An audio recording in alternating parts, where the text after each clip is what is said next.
will your BMW catch on fire? For those of you guys that don't know, about 5 or 6 days ago, BMW issued a nationwide recall that includes around 1.5 million vehicles, somewhere around that number. Regardless, it's a lot of cars. These can be any model from like the 2006 to 2011 BMW X3 SUVs, to the Z4s, to the 328i's, to the 335i's, to basically a lot of models. And I'll leave a link to the article down below that lists pretty much every single model that is included in this recall, as well as the specific info regarding the recall itself as well. But basically, will your BMW catch on fire? Yes, there is a chance that it can catch on fire.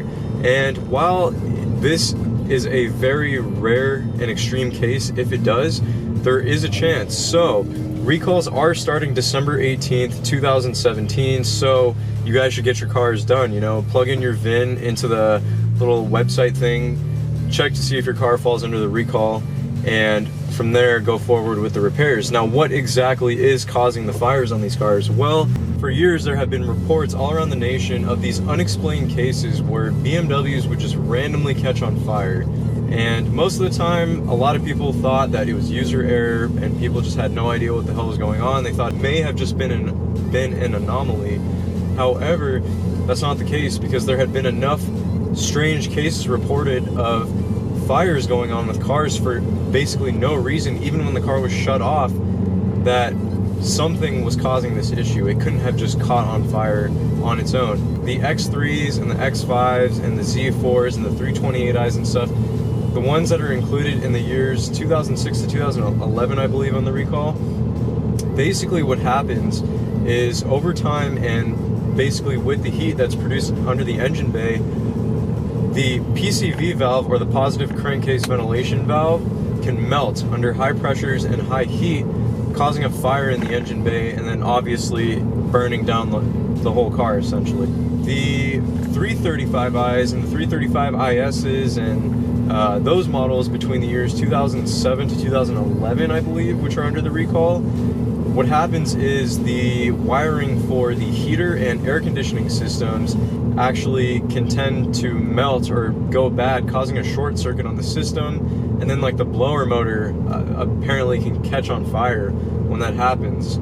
And according to BMW, basically these are the concrete reasons as to why there have been these unexplained cases of fires basically going on through people's cars throughout the nation, you know, nationwide. I don't want to blame BMW, because this kind of thing can happen with any car. You know, these types of recalls are actually pretty common with a lot of manufacturers, but I think it's just really important that manufacturers, you know, put durable materials in their cars. You know, to be fair, a lot of the things can happen to any car, but at the same time, I feel like if they're going to be implementing these PCV valves and these sorts of wires and stuff, you know, they should be of a material which can, you know, withstand the heat and the pressures from the engine bay. And not only that, they should be able to withstand that over, you know, a time span of a number of years at the minimum. I think it's just important that, you know, this is a reminder that car manufacturers cannot skimp out on the type of materials that they use when it comes to, you know, constructing and engineering these cars. Like I said, I believe in the article, December 18th is when the recalls and the repairs are going to start actually going through, basically. So plug your VIN number in on your car, see if it falls through. Also, be sure to check the article that I'm going to leave in the link in the description down below, because it basically has every single model on there that's affected. And there's a good chance that if you own a BMW between the years 2006 to 2012 or whatever, your car can be one of those. There's a really high probability. So it's important to make sure you don't want your car catching on fire. Not that it's going to happen, but you don't want to take that, you know, that little risk of the potential of it might happening. Anyway guys, that's going to do it for today's video. If you guys did enjoy this video, be sure to give it a big thumbs up. Also subscribe to my YouTube channel while you're at it. I hope you guys enjoyed this video, found it informative, and as always, I love you guys very much. I will catch you all in the next video. Peace out, guys.